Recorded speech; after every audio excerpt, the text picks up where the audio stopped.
يعني مثلا اخش على طول في الموضوع.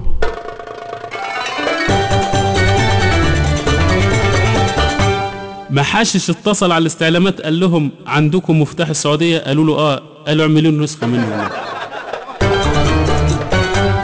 ميكانيكي اشترى تخت نام تحته. واحد محاشش بيقول لصاحبه المحاشش اللي زيه بيقول له اتخيل تقوم الصبح تلاقي نفسك ميت. قال له هتعمل ايه؟ قال والله هنتحر. محاشش دخل سوبر ماركت قال عندك تلج؟ قال له اه. قال له حر ولا بارد؟ محاشش بيسأل صاحبه بيقول له الكتابة اللي على الحيط شايفها؟ قال له اه شايف الكتابة بس مش شايف الحيط. واحد ندل شاف امه محروقة والنار طالعة منها قال لها منورة يا حاجة. واحد محاشش بيسأل صاحبه انت اتولدت امتى؟ قال له يوم الجمعة. قال له يا غبي الجمعة اجازة. محاشش عارف ان الشيطان شاطر راح يدرس معاه.